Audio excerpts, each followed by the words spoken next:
Hello, Michael Tricarico here. Today we're going to talk about the knee and in particular osteoarthritis of the knee, which troubles a lot of the community. We have an aging community, and one of the the unfortunate byproducts as we do get older is things wear and tear, and with that we have associated osteoarthritis. But there are things that we can do, and there are things that can be done in order to help manage the pain and, more importantly, improve your function.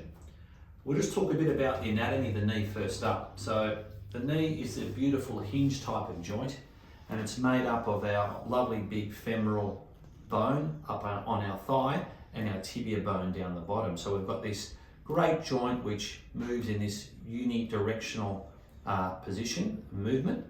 Now in between the knee we've got those meniscus, or they're sometimes called cartilage, but anatomically we call them meniscus. And there's a meniscus on either side which helps with prevention of osteoarthritis and also helps with the compression part of the knee as we're walking and jumping and running. Now the meniscus sometimes unfortunately can be torn during our years of playing sport and also just over time from just slow wear and tear.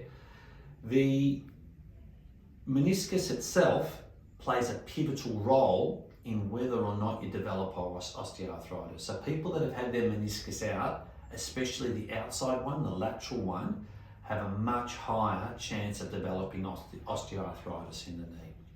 Doesn't mean you're going to get it, but it certainly points you in that right direction. The other most important thing in development of osteoarthritis in the knee is body weight.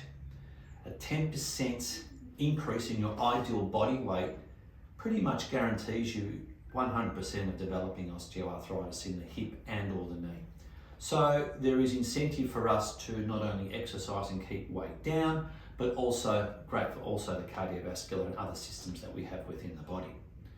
So what can we do when we develop knee osteoarthritis? Well, there is great science and there's great studies and literature out there that shows that if we do strengthen our quadriceps muscles, which is the muscles on the front of our thigh, our hamstrings at the back of our leg, and our gluteal muscles, it helps to reduce the amount of force that transmits through the knee, which enables us to not only reduce force, but also promote function. And function is the most important thing when we're dealing with these type of injuries, because if we can improve function and reduce your pain, then you can do the things around the home comfortably. So do yourself a favor and make sure that if you are developing osteoarthritis, get it attended to.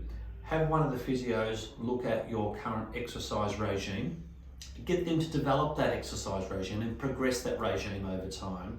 And that's the important thing in order for you to be able to manage your pain and also hopefully prevent a total knee joint replacement. Thanks.